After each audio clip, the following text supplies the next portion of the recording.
मित्रांनो, मी तुमचा मित्र रवी कन्नूर खूप महत्त्वाची अशी माहिती घेऊन आलेला आहे। माहिती ही OTP संदर्भात असणार आहे मित्रांनो।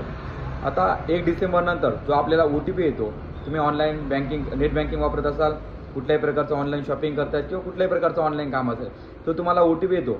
यानंतर जो OTP तुम्हाला उशिरा येत जाईल। त्याचं कारण असं आहे की आपल्या भारतात खूप जास्त प्रमाणात स्कॅमिंगचा प्रकार वाढलेला आहे।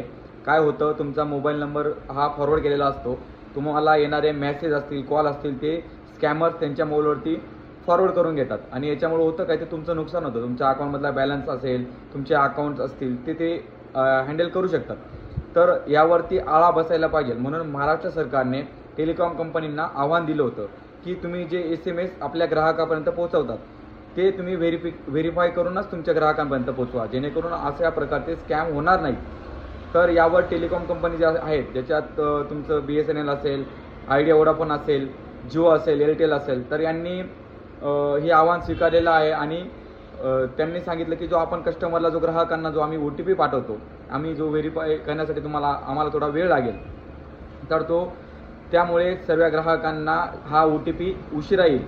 तर ही माहिती आपल्याला देण्यासाठी हा व्हिडिओ बनवलेला आहे की 1 डिसेंबर नंतर आपल्याला जो OTP येईल थोडा उशिरा येईल, त्यामुळे कोणीही घाबरून जाण्याचं काम नाही आहे। आपल्याला जो OTP उशिरा आला तर समजून घ्या, हा महाराष्ट्र सरकारने जो नवीन नियम जारी केलेला आहे त्यामुळे आपल्याला OTP हा उशिरा येत आहे। तर आजच्या व्हिडिओमध्ये मित्रांनो इतकंच। जर तुम्हाला व्हिडिओ आवडला असेल तर लाईक करा, व्हिडिओ पुढे फॉरवर्ड करा, शेअर करा आणि आपल्या चॅनल सबस्क्राईब करा, जेणेकरून अशाच प्रकारच्या नवीन व्हिडिओ सर्वप्रथम आपल्याला आपल्या मोबाईलवरती बघता येईल। धन्यवाद मित्रांनो।